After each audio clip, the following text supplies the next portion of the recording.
In the summer of 2025, the headlines look reassuring.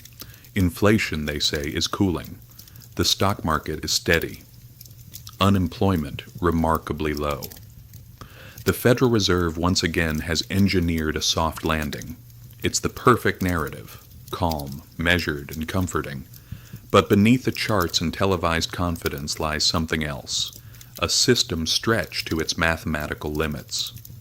For decades, the United States has built its prosperity not on production, but on credit. Not on what it earns, but what it promises.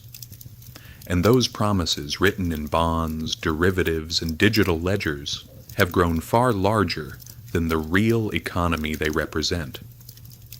The illusion of stability begins here.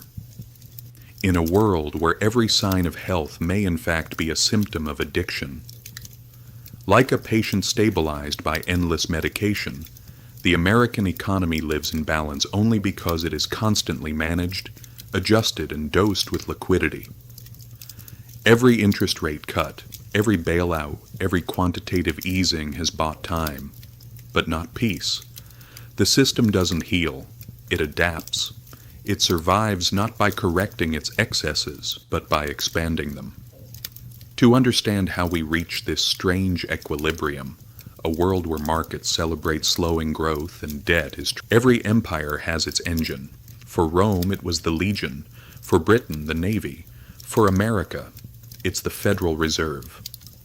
Since 1913, this institution has done something extraordinary. It manufactures confidence. Not gold, not silver, belief. When the world panics, investors rush to U.S. treasuries. When credit freezes, the Fed creates liquidity from nothing.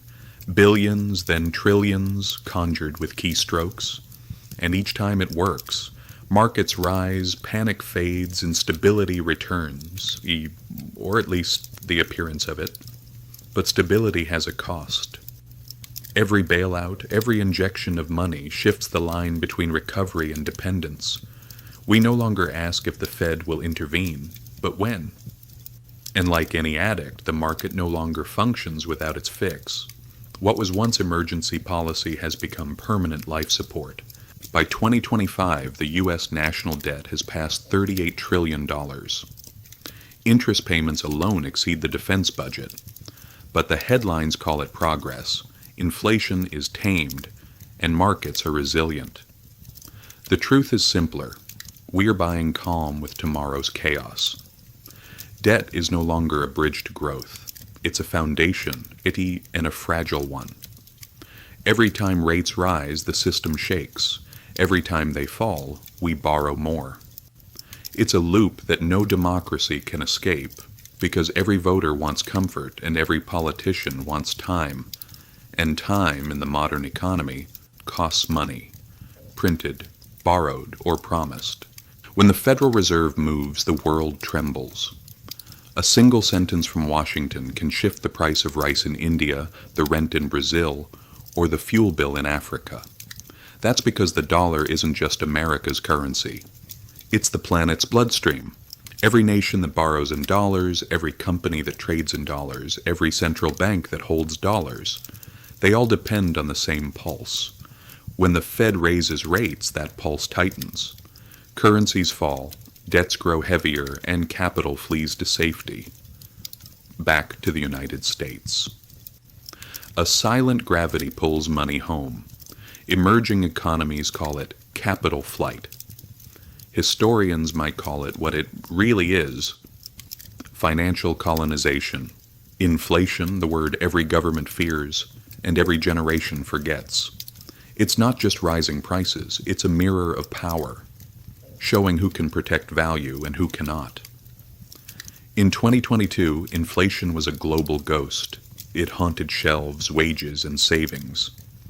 The response was the same everywhere. Raise rates, crush demand, restore order. But here's the paradox. Every cure hurts the patient. When interest rates rise, the rich lose paper wealth. The poor lose real life. Mortgages rise, jobs vanish, credit freezes. Yet the charts call it cooling. We call it recovery. But it feels like recession. Because in the modern world, inflation isn't just numbers on a graph. It's the quiet tax on the powerless. Once, central banks set the rules. Now, markets do. Algorithms trade faster than governments can speak. AI models predict inflation before it happens. And hedge funds move billions at the whisper of a tweet. The Fed still holds the wheel. But the map has changed. Policy has become prediction. And the line between control and chaos has blurred beyond recognition. The question is no longer who controls money, but who controls the code that defines it. Debt used to be a tool. Now it's a leash. Every nation borrows to grow, but growth itself now depends on borrowing. The United States, Japan, the European Union, all owe more than they can ever repay. The secret isn't repayment, it's refinancing forever. When the Fed raises rates, that leash tightens, not just at home, but across the planet. From Sri Lanka to Argentina, economies gasp for air as the cost of debt doubles overnight. What used to be development loans become lifetime sentences. Debt is the modern empire. No armies required, just interest. For centuries, power meant gold. Then it meant oil. Now, it's code. The US dollar is transforming into something new, a digital currency of control. Central bank digital currencies, CBDCs, promise faster transactions, safer systems, and modern convenience. But there's a catch.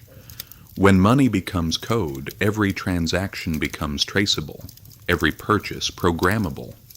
Imagine a future where your paycheck expires after 30 days, where your spending is limited to approved categories, where saving too much triggers an automated correction. The digital dollar isn't coming. It's already being tested. Control always comes disguised as safety. Governments promise security, stability, transparency. But history whispers another word: obedience. In a world of digital money, dissent becomes expensive. Freeze an account, disable a wallet, flag a transaction. Rebellion ends before it begins. China calls it social harmony. The West calls it financial regulation. But the outcome is the same: freedom with conditions. The more data the system collects, the more predictable we become. And predictability isn't peace, it's submission. In the new age, money doesn't just move, it thinks. Algorithms decide interest rates faster than any economist could. Trading bots exchange billions in milliseconds. AI credit systems judge human worth, not by effort, but by data. You're no longer negotiating with a banker. You're negotiating with a machine that knows you better than you do. Soon, AI won't just manage money. It will create it, adjusting supply, pricing, and access automatically. No emotion, no mercy, no pause. The invisible hand has become artificial intelligence, and it doesn't shake hands, it calculates. The system runs perfectly until it doesn't. In a world built on code, a single glitch can erase billions. A corrupted algorithm, a deepfake CEO, a hacked digital wallet. Entire nations can vanish in seconds. Once, a bank run meant crowds in the street. Now it's a line of code, invisible, silent, unstoppable.